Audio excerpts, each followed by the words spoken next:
గురూజీ 72 గంటల్లోనే ఫోన్ లోని అద్భుతమైన జ్యోతిష్య పరిష్కారం చూపిస్తారు. నమ్మండి, నమ్మకపోండి, ఇది నిజం. శ్మశాన కాళి రుద్ర చౌడీదేవి ఆరాధకులు నంబర్ 1 వశీకరణ స్పెషలిస్ట్. గురూజీ మనిషి పుట్టుక నుండి చనిపోయే వరకు వచ్చే అన్ని క్లిష్టమైన సమస్యలకు పరిష్కారం ఇక్కడ లభిస్తుంది. విద్య, ఉద్యోగం, వ్యవహారం, స్త్రీ ప్రేమ, పెళ్లి, సంతానం, స్త్రీ పురుష వశీకరణం, భూవశం, భార్యాభర్తల కలహాలు, కోర్టు సమస్యలు, విడాకుల సమస్యలు, చేతబడి, అప్పుల బాధ, ఇంకా మీకు ఎలాంటి సమస్యలు ఉన్నా 72 గంటల్లోనే శాశ్వత పరిష్కారం చేయబడును. ఓం మహాగణాధిపతయే నమః. ఓం గురుభ్యో నమః. ఓం శ్రీమాత్రే నమః. మనం ఈరోజు చాలామంది నన్ను అడుగుతున్న క్వశ్చన్ ఏంటంటే, మాకు ఏ రాశి వారితో, అంటే ఇప్పుడు మీది ఫలానా నక్షత్రం అనుకోండి, ఉదాహరణకు అశ్విని నక్షత్రం, లేకపోతే మేష లగ్నము, వృషభ లగ్నము, మిథున లగ్నము ఉంది. మాకు ఏ నక్షత్రము వారితో లేదా ఏ రాశి వారితో మాకు పడకపోవడం జరుగుతుంది, మేము ఎవరితో జాగ్రత్తగా ఉండాలి అని అడుగుతున్నారు. అయితే దీనికి శాస్త్రంలో తారాబలము అనేటువంటిది ఒకటి ఉంటుంది కదా, ఆ తారాబలం ఎంతవరకు కరెక్ట్ చూసుకోవాలి. అలాగే మరొక విషయం ఏంటంటే, ఇక్కడ అసలు శాస్త్రంలో చెప్పినటువంటి అంశం ఏమిటి? నక్షత్రపరంగా చూసుకోమని చెప్పారా, రాశిపరంగా చూసుకోమని చెప్పారా, లేకపోతే ఒక్కొక్క లగ్నానికి స్పెసిఫిక్గా కొన్ని విషయాలని చెప్పారా అనేటువంటి విషయాలు ఇప్పుడు మనం తెలుసుకుందాం. ఈ యొక్క విషయాలను నేను చెప్తున్నటువంటిది నేనైనప్పటికీ కూడా చెప్పేసిన సాక్షాత్ లలిత అమ్మవారిగా భావిస్తూ తెలుసుకుందాం.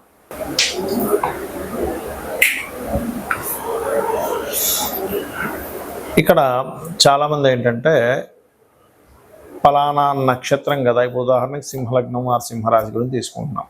సింహంకి ఉండే నక్షత్రాలు ఏమిటి? మఖ, పుబ్బ, ఉత్తర, 1వ పాదం ఉంటాయి. ఈ మఖ నక్షత్రానికి 3వ తార, అంటే ఇప్పుడు సర్వసాధారణంగా జన్మతార, సంపత్తార, విపత్తార, క్షేమతార, నైదన తార, ఇలా ఉంటాయి. సాధన తార, నైదన తారలు ఇవన్నీ. అయితే ఈ తారలు కేవలం అవతల వాళ్ళ నక్షత్రం ఏంటో తెలుసుకొని నాకు వీళ్ళతో ఈ తార అవుతుంది కాబట్టి నాకు బాగుంటుంది అని అనుకోవడం అనేటువంటిది అది కొంతవరకే, పూర్తి స్థాయిలో రిజల్ట్ ఇవ్వదు అది. ఎందుకంటే తారాబలం అనేటువంటిది కేవలం మీరు ఏదైనా ఒక శుభకార్యం చేయబోతున్నారు, మీరు ఒక వివాహం చేసుకుంటున్నారు, లేదా ఒక గృహప్రవేశం చేస్తున్నారు, ఒక గృహ ఆరంభం చేస్తున్నారు, అంతవరకు చూసుకుంటుండాలి. మరి ఇది ఎలా కనిపెట్టాలి? నేను ఎవరితో నాకు ఇబ్బంది వస్తుంది ఎలా కనిపెట్టాలంటే, ఇదంతా కూడా పూర్వజన్మ కర్మ ఆధారంగా ఉంటుంది. సింహలగ్నం వారికి శని, బుధుడు ఇద్దరు కూడా పూర్వజన్మ కర్మకారకులు అవుతారు. కాబట్టి అందుకే చూడండి, మనకి శని మహద్దశ వచ్చినా, బుధ మహద్దశ వచ్చినా, లేదా శని యొక్క స్థితి ఎంత బాగుంటే అంత పూర్వజన్మల్లో అంత మంచి కర్మలు ఉంటాయి వాళ్ళకి. అంటే అలాగా వాళ్ళ చక్కగా కలిసి రావడం, లేకపోతే వాళ్ళకి అన్ని విషయాల్లో బాగుండడం జరుగుతుంది. శని బుధులు బాగున్నారంటే, శని బుధులు బాగోలేరంటే ఇక్కడ మనం అర్థం చేసుకోవాల్సినది వాళ్ళు ఏ స్థానాల్లో ఉన్నారు. ఆ రూపంలో వాళ్ళకి ధన సంబంధించినటువంటి విషయాలు కలిసి వస్తాయి, గుర్తుపెట్టుకోండి.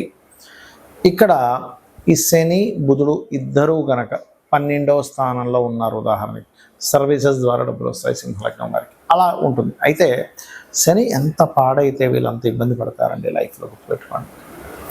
అయితే సింహలగ్నం వారికి ఉండేటువంటి గొప్ప లక్షణం ఏమిటి అంటే యునిక్నెస్. ఎక్కడా కూడా నేను తప్పు చేయకూడదు, నేను ఎక్కడా కూడా దిగజారిపోయి పనులు ఏమి చేయకూడదు అని ఒక న్యాచురల్గా ఒక క్యారెక్టర్ ఉంటుంది వీళ్ళలో. దానివల్ల వీళ్ళు ఒక రకంగా చెప్పాలంటే ఎప్పుడు కూడా వీళ్ళు ఒక మంచి స్టేజ్లోకి వెళ్తారు. ఇది కనుక ఎంత బిల్డప్ ఎంత పెంచుకుంటూ ఉంటే ఈ ఆలోచన విధానాన్ని. అయితే ఈ శుక్రుడు, ఈ శని, బుధుడు వీళ్ళందరూ ఏంటంటే జీవిత భాగస్వామి కారకుడు, సప్తమ షష్టమాధిపతి. బుధుడు వ్యాపారాల కారకుడు.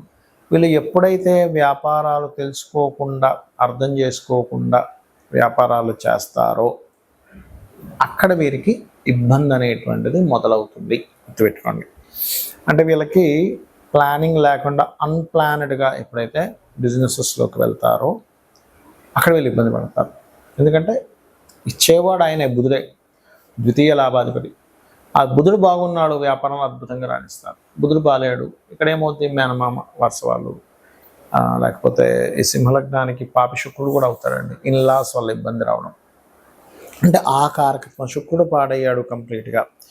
ఇన్లాస్ వల్లే వీళ్ళకి ఇబ్బంది అనేటువంటిది వచ్చి తీరుతుంది, గుర్తుపెట్టుకోండి. అలా కాదండి, నాకు శని పాడైపోయాడు, జీవిత భాగస్వామి లేదా పార్ట్నర్షిప్స్ అసలు పనికిరావు అంటే ఒక పార్ట్నర్ రూపంలో వస్తుందండి నక్షత్రం కంటే కూడా. దానికి తోడు ఆ నక్షత్రం కూడా వాళ్ళకి కొంతవరకు సెట్ కాలేదు, ఆ సప్తమం కూడా బాగా పాడైంది. ఇక్కడ ఏమిటంటే ఏ భావం పాడైంది, అది ఏ గ్రహం పాడి ఏ భావంలో ఉంది, ఇది పర్టికులర్గా చెక్ చేసుకొని వాటికి కనుక మనం దూరంగా ఉండగలిగితే ఖచ్చితంగా ఇబ్బంది పడకుండా ఉంటాము. ఇక్కడ ఏంటంటే ఇప్పుడు మనం చెప్పుకున్నటువంటి అంశాలు ఏవైతే ఉన్నాయో దీనికి కొన్ని పారామీటర్స్ తీసుకోవాలి, గుర్తుపెట్టుకోండి ఎప్పుడు కూడా. ఏమిటిది అంటే, మనం ఇప్పుడు మీ లగ్నం ఫలానా అయితే ఈ అధిపతి గనక ఈ సంబంధంలో ఉంటే ఈ కారకత్వం వాళ్ళతో అని చెప్పాం. అది ఫ్రెండ్సా రిలేటివ్సా అనేటువంటిది. మొట్టమొదటిగా ఏంటంటే ఆ యొక్క మహాదశ మీకు వస్తుందా లేదా తెలుసుకోవాలి. ఆ మహాదశ లేకుండా మీకు ఎప్పుడు కూడా వాళ్ళ ద్వారా ఇబ్బంది రాదు, గుర్తుపెట్టుకోండి. అది ఇబ్బంది కానివ్వండి, ఒక యోగం కానివ్వండి, కలిసి రావడం కూడా అలాగే ఉంటుంది. అంటే కొంతమంది కొన్ని కోట్లు కలిసి రావాలి. ఉదాహరణకి చూస్తుంటాం మనం ప్రపంచంలో, ఏమంటే ఇతనికి చేయడం వల్ల చాలా బాగా కలిసి వచ్చేసిందండి, దానికి కూడా మహాదశ రావాలి. Point number 1. రెండవది ఏంటంటే ఇక్కడ రెండో పాయింట్, ఆ మహాదశ రాకపోయినా ఆ మహాదశ ఫలితాలను ఇచ్చే గ్రహం మరొకటి ఉంటుంది. ఆ జ్యోతిష్ శాస్త్రంలో దాన్ని పిఏసి అంటారు, ప్లేస్మెంట్ ఆస్పెక్ట్ అండ్ కంజంక్షన్. అంటే అది ఏ గ్రహంతో కలిసి ఉంది, ఏ గ్రహంతో చూడబడుతుంది, అదేవిధంగా ఏ గ్రహంతో ఏ రాశిలో ఉంది, ఏ గ్రహంతో కలిసి ఉంది, ఏ గ్రహంతో చూడబడుతుంది. ఈ కనెక్టివిటీ వల్ల అసలు ఈ ఫలితాలు ఈ గ్రహం ఇవ్వకుండా ఇంకే గ్రహం ఇస్తుంది అనేది కూడా తెలుసుకోవాలి. రెండవ పాయింట్. ఇక మూడవ పాయింట్ ఏమిటంటే, మీకు ఏదైనా ఎవరితోనైనా ఇబ్బంది ఉన్నప్పటికీ కూడా ఒక యోగం ఉంది. ఉదాహరణకి అంటే ఒక చిన్న ల్యాండ్ ఏదో కొన్నారు, అది పలానా రిలేషన్స్లో ఎవరి ద్వారానో కొనడం జరిగింది, అది నష్టపోయింది. కానీ ఒక పెద్ద యోగం ఉందనుకోండి మీ జాతకంలో, దాని తర్వాత మీరు మళ్ళీ మంచి ఫలితాలు కూడా పొందుతారు. ఇక నాలుగో పాయింట్ ఏంటంటే, ఒక్కొక్కసారి మనకి జాతక చక్రంలో విపరీత రాజయోగాలు, నీచభంగ రాజయోగాలు అనుకుని ఉంటాయి. ఆ యోగాల వల్ల ఏమిటంటే ప్రధానంగా మీరు కనుక ఎప్పుడైనా సరే గుర్తుపెట్టుకోండి, ఈ యోగాల్లో ఒక్కొక్కసారి ఏమవుతుంది, మీకు మొదట్లో చిన్న ఇబ్బంది ఇచ్చినట్టుగానే ఉంటాయి కొన్ని విషయాలు. అబ్బాయి ఏమిటండి నాకు జాబ్ పోయిందని కొంతమంది బాధపడుతుంది, దాని తర్వాత ఏదో చిన్న బిజినెస్ స్టార్ట్ చేసి అలా కోట్లలోకి వెళ్ళిపోతారు. లేదా ఒక్కోసారి ఏమిటండి ఉన్న ఇల్లు అమ్మేసుకోవాల్సి వచ్చింది, లేకపోతే ఉన్న ఇల్లు ఖాళీ చేసామన్నాడు ఓనర్, సడన్గా మంచి ప్లేస్లో ఉన్నానుకుంటే ఖాళీ చేసామన్నాడు అనుకుంటే ఇంకో దగ్గరికి వెళ్ళినప్పుడు అది ఆటోమేటిక్గా మంచి ఇల్లు అవుతుంది, దాన్ని మీరు కొనుక్కునే స్టేజ్ కూడా వెళ్ళిపోతారు.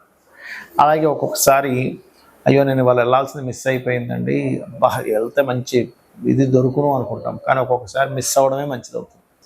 అలాగ ఒక్కొక్కసారి మనకి జన్మజాతకంలో ఒక నెగటివ్ జరిగినట్టుగా అనిపించి పాజిటివ్ జరుగుతాయి.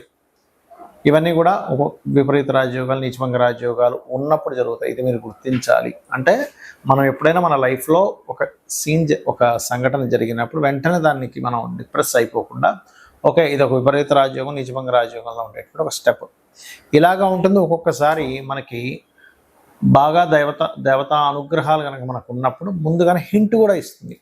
మనం ఏదైనా ప్రారంభించేటప్పుడు ప్రకృతిలో ఎలా అంటే బయలుదేరదాం అనుకున్నప్పుడు ఏదో ఆటంకం రావడం, ఫోన్ చేస్తున్న వాళ్ళు లిఫ్ట్ చేయకపోవడం, లేకపోతే పదే పదే వద్దు అనేటువంటి సంకేతాలు మనకి బోర్డు రూపంలో కానివ్వండి, ప్రయాణం రూపంలో కానివ్వండి, లేకపోతే రకరకాల మాధ్యమాల ద్వారా మనకి ఎప్పుడు ఇంట్లో వాళ్ళు ఆపడం కానీ ఇవన్నీ ఎక్కువగా జరుగుతున్నాయంటే కూడా మనం ఆ పని చేయడం ద్వారా ఇబ్బంది పడతాము అనే విషయాన్ని మనం అర్థం చేసుకోవాలి.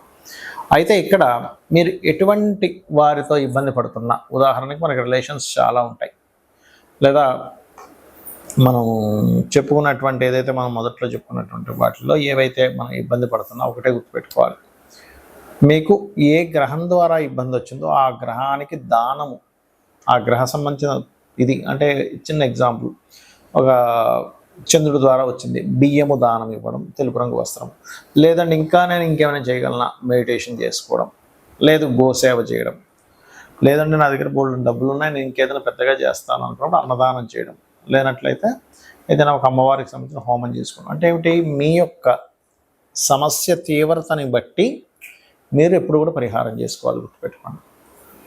ఎందుకంటే ఒక్కొక్కసారి చిన్న టాబ్లెట్ ఇచ్చి క్లియర్ అయిపోయేది ఉంటుంది సమస్య, ఆరోగ్య సమస్య, కానీ ఒక్కొక్కసారి ఇంజక్షన్ ఇవ్వాల్సి వస్తుంది, 2 రోజులు హాస్పిటల్లో జాయిన్ అవ్వాల్సి వస్తుంది, మరొకసారి ఆ వ్యక్తికి అన్ని టెస్టులు చేసి ఆపరేషన్ కూడా చేయాల్సి వస్తుంది.